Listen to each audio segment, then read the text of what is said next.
আসসালামু আলাইকুম রহমতুল্লাহ বারকাতু। আজকে এমন একটি বিষয়ে কথা বলবো। এই বিষয়ে আমি এর আগে অনেক কথা বলেছি আমি, তারপরে কিছুদিন পর বলতে হবে। এটা বিষয়টা হলো মাযহাব নিয়ে। পুরো ওয়ার্ল্ডের মধ্যে যত দেশ আছে সবচেয়ে বেশি মাযহাব নিয়ে ফেরকাবাজি ফেতনাবাজি হয় বাংলাদেশে ভাই। ইন্ডিয়া পাকিস্তানে হয়, তবে এত বেশি হয় না, বাংলাদেশের মতো নয়। আর ইন্ডিয়ার মুসলমানরা তো ওরা জান নিয়ে বাঁচতেছে না ভাই। নামাজ পড়তে গেলে হিন্দুদের কাছে মার খেতেছে, উগ্রবাদী হিন্দুদের কাছে। কোরবানি পশু জবাই করতে গেলে মার খেতেছে।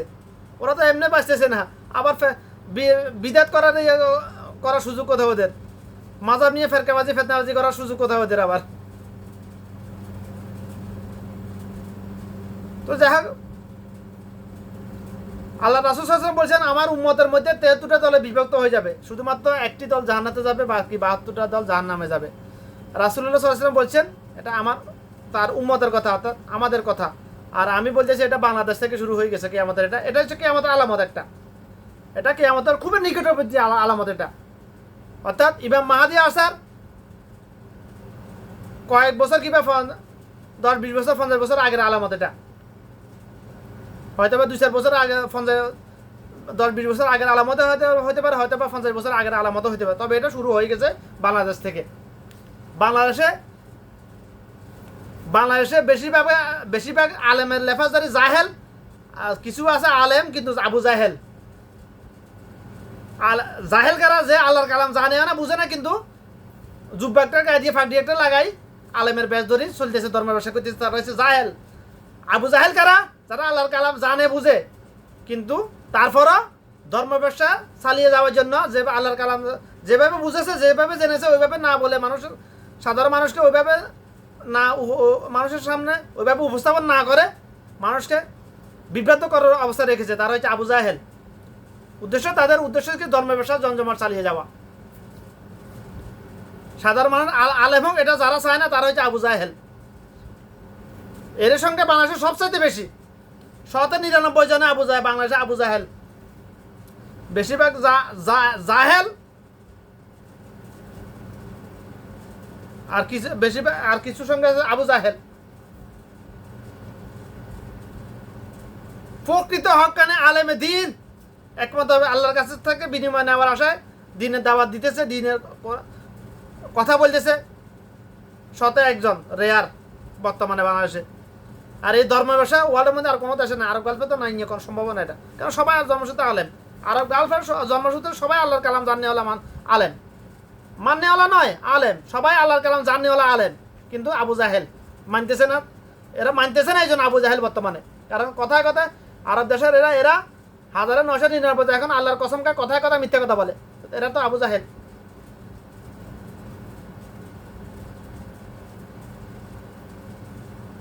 ইমান আছে, তবে আবু জাহেল। আমি কাফের বলতেছি না, আবু জাহেল তো কাফের ছিল, কাফের বলতেছি না। স্বভাবগত দিক থেকে এরা আবু জাহেলের ন্যায়। ইমান আছে তাওহীদের উপর, রিসালাতের উপর ইমান নাই। ইমানের দুইটা অংশ, তাওহীদ আর রিসালাত। তাওহীদ কি? লা ইলাহা ইল্লাল্লাহু মুহাম্মাদুর রাসূলুল্লাহ। লা ইলাহা ইল্লাল্লাহ, আল্লাহ ছাড়া কোনো মাবুদ নাই, তার সমতুল্য সমকক্ষ কেউ নাই। আসমান জমিনে তার সমতুল্য কেউ নাই। তিনি একমাত্র আল্লাহ। তিনি এক, তিনি অদ্বিতীয়। তিনি কাউকে জন্ম দেন নাই, তাকে কেউ জন্ম দেন নাই। দুনিয়া আসমান জমিন সব কিছু তার মুখাপেক্ষী, তিনি কারো মুখাপেক্ষী নন, তিনি হলেন আল্লাহ। এটা হচ্ছে তাওহীদ। আমি কালিমা তাইয়্যিবার প্রথম অংশ সূরা ইখলাসের বাংলা অনুবাদ বলছি এখানে। কুল হু আল্লাহু আহাদ, বলুন হে নবী, হে মুহাম্মদ, আল্লাহ এক, অদ্বিতীয়। আল্লাহুস সামাদ, তিনি কারো মুখাপেক্ষী নয়। লাম ইয়ালিদ ওয়ালাম ইউলাদ, তিনি কাউকে জন্ম দেন নাই, তাকে কেউ জন্ম দেন নাই। ওয়ালাম ইয়াকুল্লাহু কুফুয়ান আহাদ, তিনি এক, তিনি অদ্বিতীয়, তিনি হলেন আল্লাহ। রিসালাত কি? মুহাম্মাদুর রাসূলুল্লাহ। এটা বাংলা অর্থ আপনারা যেটা বুঝেন ওটা সহি, অর্থ সহি, তো ব্যাখ্যা গলত, ব্যাখ্যা দিতেছে না কেউ। কেউ তারা জাহেল এই জন্য দিতেছে না, নাকি আবু জাহেল এই জন্য দিতেছে না, ওয়াল্লাহি আলেম। আমার এই বিষয়ে কথা বলা আমার দরকার, বিশ্বাস করার তো প্রয়োজন নাই। বেশিরভাগ জাহেল, কিছু সংখ্যক আছে আবু জাহেল। কেউ জাহেলিয়াত দিতে পারতেছে না, কেউ আবু জাহেল, অর্থাৎ ধর্মের ব্যবসা, তাদের উদ্দেশ্য হচ্ছে ধর্মের ব্যবসা, এই জন্য তারা দিতেছে না এটার ব্যাখ্যা। কারণ রিসালাত নিয়ে কথা বলতে গেলে মার খাবে। তাদের ইমানের দুর্বলতার কারণে হয়তো ব্যাখ্যা দিতেছে না, হয়তো বা জাহেলিয়াতের কারণে দিতেছে না। ইমানের দুর্বলতা হলে তারা আবু জাহেল, যেদিকে যাবে ওইদিকে সমস্যা আছে, হয় জাহেল নয় আবু জাহেল। তো আমি কেন এটা ব্যাখ্যা দিতেছি? ওয়াল্লাহি আলেম, আল্লাহ আমাকে দেওয়ার তৌফিক দিয়েছে, এলেম দিয়েছে, এই জন্য। এটা আমার বাহাদুরি করার কিছু নেই এখানে। রিসালাত কি? মোহাম্মদ রাসূল মুস্তাফা মোহাম্মদ সাল্লাল্লাহু আলাইহি ওয়াসাল্লাম আল্লাহ পাকের প্রিয় বান্দা এবং রাসূল, প্রেরিত রাসূল। এটা শুধু অন্তর বিশ্বাস করা, মুখে বললাম অন্তর বিশ্বাস, এটা শুধু রিসালাত নয়। রিসালাতের পরিপূর্ণ ব্যাখ্যা হলো জীবনে যা কিছু করব মুহাম্মদ সাল্লাল্লাহু আলাইহি ওয়াসাল্লামের প্রদর্শিত নিয়ম তরিকা অনুযায়ী করব। আমার নামাজ, আমার রোজা, আমার জিহাদ, আমার হজ, আমার জাকাত, আমার ব্যবসা বাণিজ্য, আমার স্ত্রী সন্তানের সাথে পারিবারিক সম্পর্ক, পাড়া প্রতিবেশীর সাথে সম্পর্ক, আত্মীয়তার সম্পর্ক, আমার তাফসীর তাহলিল, মানে আমার জিকির আজকার, আমি জীবনে যা কিছু করব মুহাম্মদ সাল্লাল্লাহু আলাইহি ওয়াসাল্লামের প্রদর্শিত নিয়ম অনুযায়ী করব। এই কথা, এই স্বীকৃতি দেওয়া এবং প্র্যাকটিক্যাল করে দেখানো, এটা হলো রিসালাত। আমরা কি আসলে মুহাম্মদ সাল্লাল্লাহু আলাইহি ওয়াসাল্লামের দেখানো প্রদর্শিত নিয়ম অনুযায়ী করতেছি কোনো কিছু? কিচ্ছু করতেছি না। আমরা নামাজটা পড়তেছি না ভাই, মুহাম্মদ সাল্লাল্লাহু আলাইহি ওয়াসাল্লামের প্রদর্শিত নিয়ম অনুযায়ী। আমরা বেশিরভাগ মানুষ নামাজ পড়ি, কিন্তু নামাজ পড়তে কেন পড়তেছি এটাই জানি না। বাস পড়ার দরকার, পড়তেছি, বাস শেষ। সুন্নাহ নাই, নামাজের মধ্যে সুন্নাহ নাই আমাদের। মসজিদে কখন ঢুকবো কখন বের হবে শুধু এই চিন্তা, অথচ টয়লেটে গিয়ে 15-20 মিনিট বসে থাকতে তার কোনো নাই, চিন্তা নাই, বসে থাকে আরামসে, গান গায়, মোবাইল নিয়ে বসে থাকে, কেউ সিগারেট টানে, কেউ পেপার ফটে, এরকম আছে। কিন্তু মসজিদে ঢুকলে কখন বের হবে শুধু এই চিন্তা, তো এটা কি সুন্নাহ? আমরা নামাজটাই পড়তেছি না। আল্লাহ পাকের, আমি যে আল্লাহর গোলাম, এটা স্বীকৃতি দেওয়ার একমাত্র একটাই উপায় নামাজ, সালাত। এই কপাল যখন আল্লাহ পাকের কুদরতি পায়ে নত হবে, তখনই হচ্ছে বান্দা যে আমি আল্লাহর গোলাম, এটা স্বীকৃতি দিয়েছি, আমি স্বীকৃতি পাবো। আমরা ওখানে তো আমরা চুরি করতেছি। আমরা আল্লাহ রাসূল সাল্লাল্লাহু আলাইহি ওয়াসাল্লাম বলছে, তোমরা কি জানো সবচেয়ে বড় চোর কে? তখন সাহাবীরা বলল, আল্লাহ রাসূল আলেম। তো অতঃপর রাসূল যে নামাজের মধ্যে চুরি করে সে হলো সবচেয়ে বড় চোর। আমি বিগত কত বছর, প্রায় 10-12 বছর ধরে, যখন জাহেল ছিলাম তখনও কথা বলতে পারবো না। আমি একজন তালেমে এলাম, যখন এলেম নেওয়া শুরু করেছি, তখন দেখতেছি আমি ডাইনে বামে তাকাইলে দেখেছেন সবাই বেশিরভাবে চোর, নামাজ চোর। এবং কি সবচেয়ে বড় আমার আফসোসের বিষয় হলো আমার ক্ষমতাও নাই, ধৈর্যও নাই, মেজাজ গরম হয়ে যায় দেখলে। এটা আমার মানুষ বেশিরভাগ মুসলমান, আল্লাহ রাসূল সাল্লাল্লাহু আলাইহি ওয়াসাল্লাম বলেছেন, সাল্লু কামা রাআইতুমুনি ওয়াসাল্লি, সাল্লু। এটা শুধু হাদিসটা, রাসূল সাল্লাল্লাহু আলাইহি ওয়াসাল্লাম কথাগুলা, হাদিস মানে রাসূলুল্লাহ সাল্লাল্লাহু আলাইহি ওয়াসাল্লামের কথা, রাসূল সাল্লাল্লাহু আলাইহি ওয়াসাল্লামের কথা মানে আল্লাহর কথা। হাদিস সাল্লাল্লাহু আলাইহি ওয়াসাল্লাম নামাজের প্রসঙ্গে বর্ণনা করেছেন, কিন্তু এই হাদিসটা মুসলমান মানে যে সুন্নি দাবি করবে, সুন্নি দাবি করতে হলে তার জীবনে প্রত্যেকটা ক্ষেত্রে হাদিসটা ফিট। বিসমিল্লাহ, এটাই হলো সুন্নাহ। আমি যদি বাম হাতে খাই, বিসমিল্লাহ বললাম না, দেখলাম কিছু, এটা হলো সুন্নাহ, গায়ের সুন্নাহ হলো না। এটা নর্মাল ছোট একটা উদাহরণ দিলাম আমি। এটাই ইবাদত, আমি হাসানা পাবো ইনশাআল্লাহ এটার বিনিময়ে। কারণ আমি আল্লাহ আমার রাসূল যেভাবে বলেছে, কথার প্রসঙ্গে, কথার ফ্লোতে আমার রাসূল, তার মানে এনে যায় আমি আল্লাহ, নাউজুবিল্লাহ। মানে আমি রাসূল সাল্লাল্লাহু আলাইহি ওয়াসাল্লামের উম্মত, এটা এই কথার অর্থ হচ্ছে এটাই, যে কথাটা আমি আগে বলতাম প্রায় সময়, আমার রাসূল। এই কথার অর্থ হচ্ছে আমি রাসূল সাল্লাল্লাহু আলাইহি ওয়াসাল্লামের উম্মতে মুহাম্মাদি। আনা উম্মাতে মুহাম্মাদি, আনা সুন্নি, যেটা বলতেছিলাম আমি।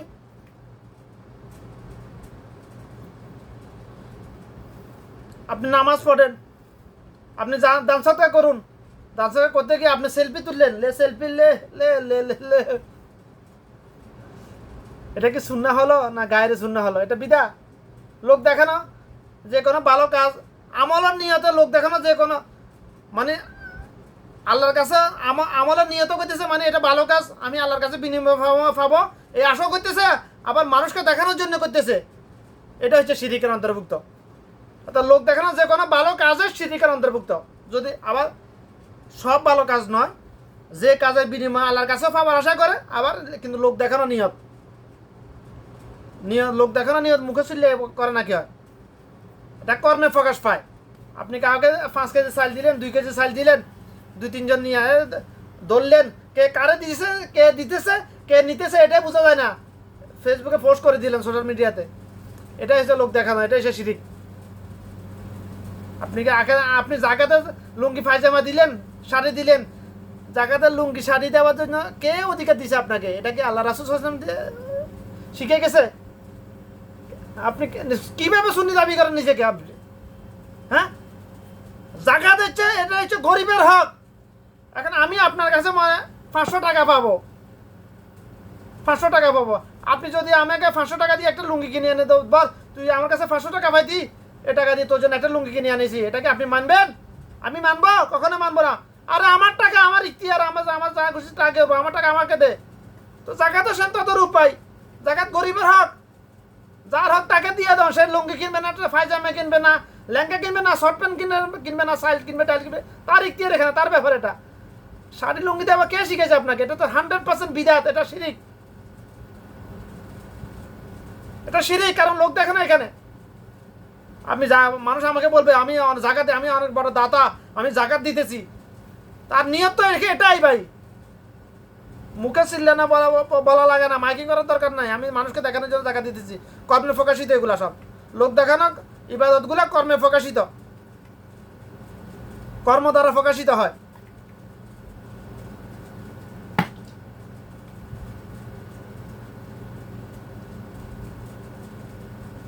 কথা বলার উদ্দেশ্য ছিল আমার মাযহাব নিয়ে কথা বলার জন্য।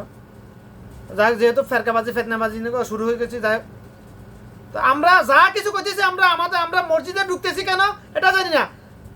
আমার কাছে মনে হয় বেশিরভাগ মানুষ মসজিদে আসে নামাজ পড়ার জন্য, নিজের বিবি বাচ্চাকে দেখানোর জন্য, মা বাপকে দেখানোর জন্য, পাড়া পড়শিকে দেখানোর জন্য মসজিদে আসে, এরকম মনে হয় এখন। ওয়াল্লাহি আলেম, আমি ভুল কিনা সঠিক আমি জানি না।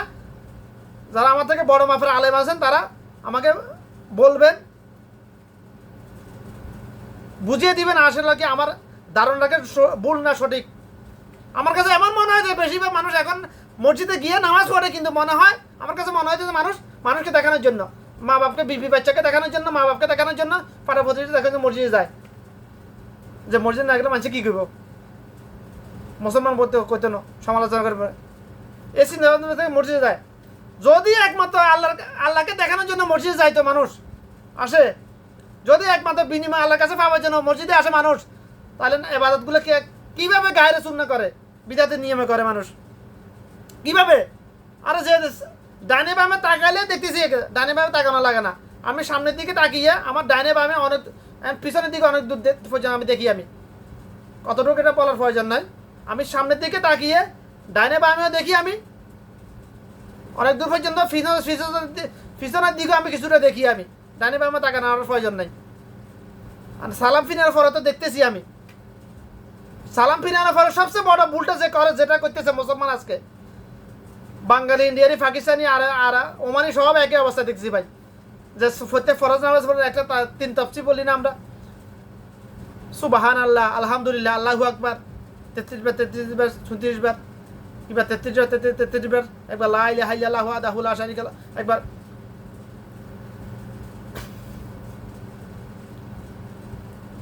মাঝে মধ্যে আমরা যে ইবাদত আমলটা করি, আমরা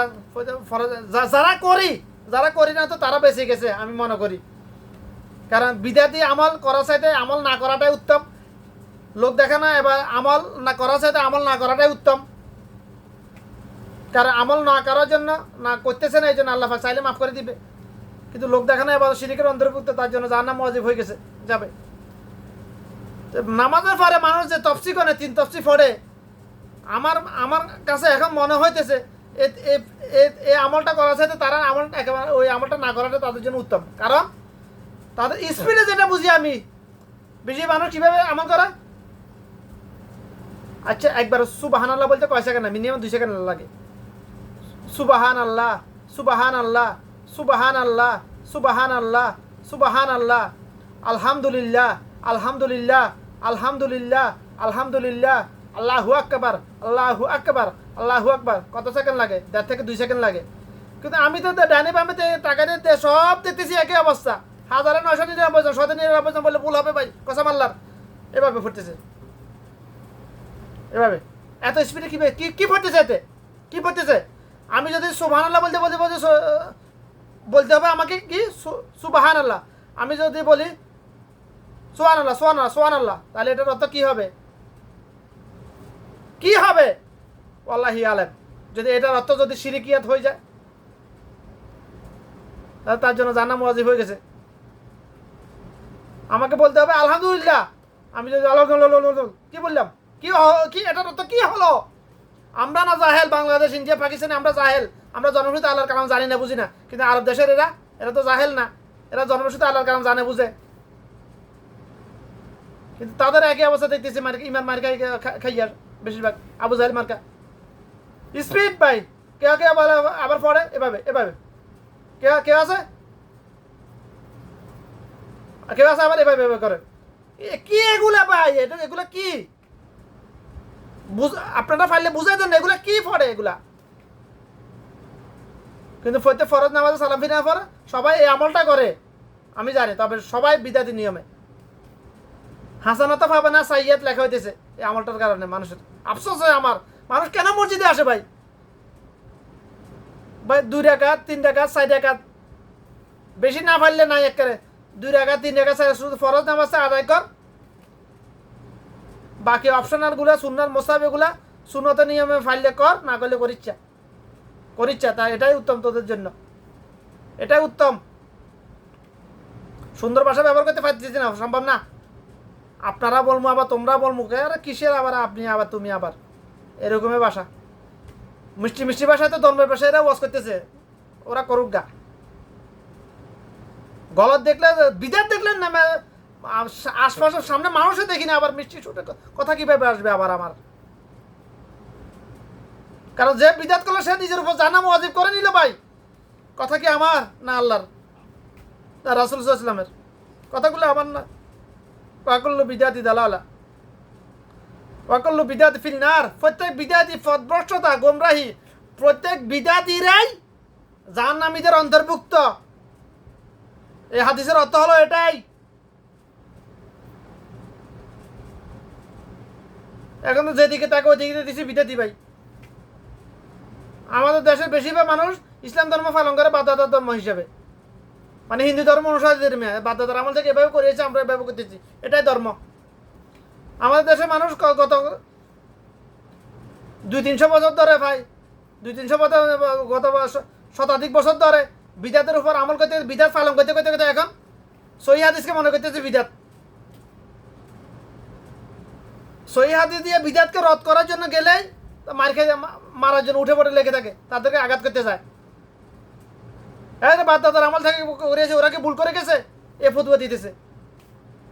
হ্যাঁ, ভুল করেছে, অবশ্যই ভুল করেছে তারা। যেটা ভুল ওটা তো ভুল স্বীকার করতে হবে, না হলে তুই তো গোরমাই হয়ে গেলি ভাই, জাহেল হয়ে গেলি, জাহান্নামীদের অন্তর্ভুক্ত হয়ে গেলি। তাদের কি হবে? ওয়াল্লাহি আলাম, আল্লাহ তাদেরকে হয়তো আল্লাহ চাইলে মাফ করে দিবে। কারণ তখন তাদের সুযোগ ছিল না, এগুলা ভালো মন্দ জাস্টি বিভাগের মতো তাদের ওই সময় তো সুযোগ সুবিধা ছিল না। আল্লাহ চাইলে তাদের উপর রহম করবে ইনশাল্লাহ। কিন্তু এখন তো আগের নাই। এখন তো দুনিয়ার টেকনোলজির উন্নয়নের কারণে মানুষ সব কিছু করতে পারতেছে, শুধু কবরের বেলা এসে মানুষ জাহেল। আল্লাহ রাসূল সাল্লাল্লাহু আলাইহি ওয়াসাল্লাম বলছে, আমার উম্মতের মধ্যে কিয়ামতের আগে মূর্খতা বেড়ে যাবে। কিয়ামতের নিকটবর্তী আলামত এটা, মূর্খতা বেড়ে যাবে, মূর্খতা বেড়ে যাবে। আল্লাহ রাসূল সাল্লাল্লাহু আলাইহি ওয়াসাল্লাম বলছে প্রায় 1500 বছর আগে। আর আমি দেখতেছি মূর্খতা বেড়ে গেছেই, মূর্খতা বেড়ে গেছে গত 15-20 বছর আগে থেকে। এখন না, আজকে থেকে না, গত 15-20 বছর আগে থেকে মূর্খতা বেড়ে গেছেই, বেড়ে যাবে বলছে আল্লাহ রাসূল। আর আমি দেখছি এটা বেড়ে গেছে, এটা কিয়ামতের আলামত, অর্থাৎ কিয়ামত খুব নিকটবর্তী আলামত এটা। মানুষ মানে দুনিয়া শিক্ষা সহ উচ্চ শিক্ষিত, কত একটা থেকে একটা অসু ইমারত বানাইতেছে মানুষ, সবকিছু করতেছে, কিন্তু কবরের মধ্যে আগুন জ্বালাইতেছে, কবরকে আলোকিত করতেছে না। মূর্খতা বেড়ে যাইতেছে, বেড়ে গেছেই, মূর্খতা বেড়ে গেছেই।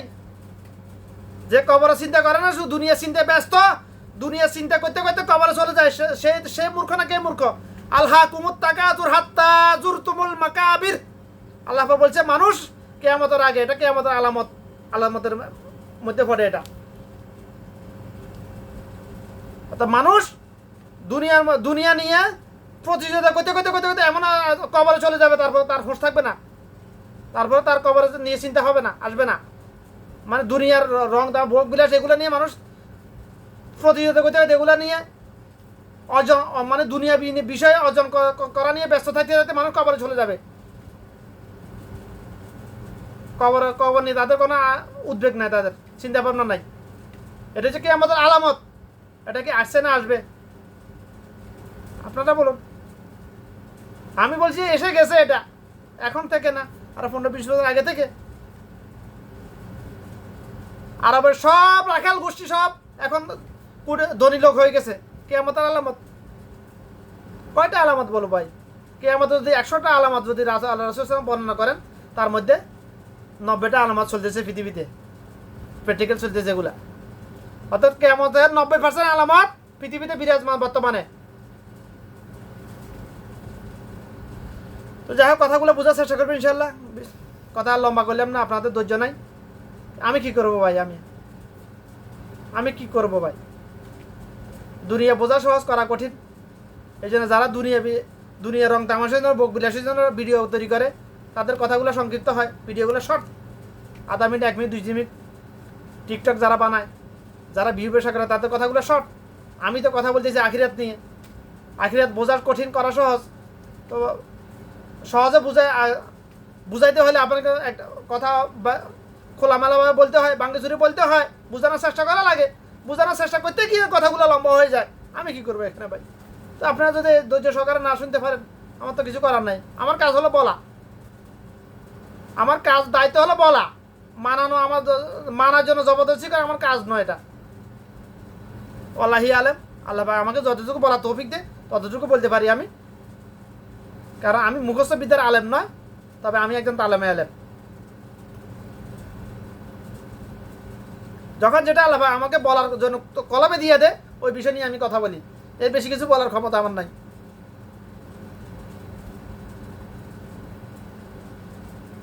দেখে দেখে আমি কখনো কথা বলতে পারি না। নিজে লিখে ওই লিখে দেখে দেখে আমি কথা বলতে পারি না, আমার পক্ষে সম্ভব হয় না। কথা শুরু করলে অন্যদিকে চলে যায়। কারণ একটা হাদিসের ব্যাখ্যা দিতে গেলে 2-3টে হাদিস চলে আসে। তো একটা হাদিসের টানা আরেকটা হাদিস চলে আসে, এই জন্য লাইনচ্যুত হয়ে যায়। কখন আমি দেখে দেখে কথা বলতে পারি, এটা আমার পক্ষে সম্ভব হয় না কখন। এই জন্য আমি এটা চেষ্টা করি না।